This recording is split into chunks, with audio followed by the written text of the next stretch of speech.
People disappear here every day, sometimes by choice, sometimes by something far worse. At first, I resisted the idea that he'd been attacked, or maybe fallen somewhere in a forgotten corner of the park. But the days turned into weeks, then months, and now more than a year and a half has passed. Still, no sign of him. We didn't touch his house except in the early days. We opened it to look for clues, threw out any perishable food, and paused his mail. But nothing was changed. My brother refused to even think about selling it, said Dad might come back at any moment, as if this was just a temporary trip. But I couldn't let the place remain in limbo. It was a miracle the house hadn't been broken into or vandalized all this time, like something invisible was guarding it. Last week, I went back. I decided to start cleaning and organizing, maybe divide his things among family.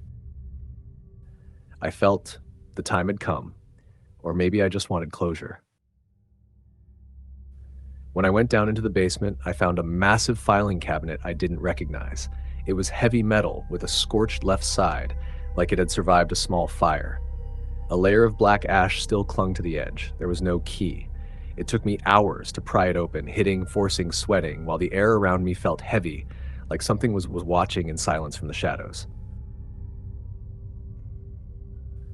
Inside were papers, stacks of handwritten notes, precise and neat, distorted graphs, pages of cryptic symbols, and strange glyphs that made no sense.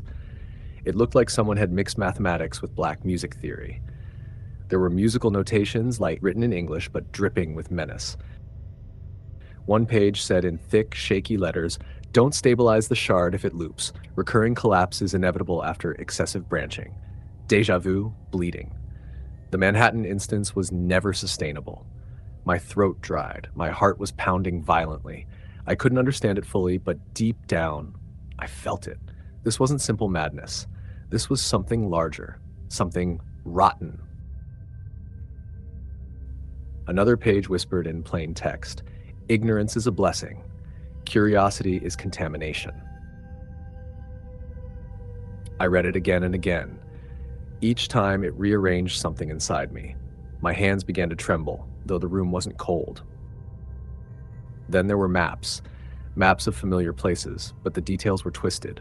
Roads curved wrong, street names I'd never heard of, subway stations that don't exist. It felt like I was looking at a fractured reflection of the world I knew. A reality almost mine, but off. One map had a jagged tear across it like a wound. Above the rip was a large, bold note written in thick marker,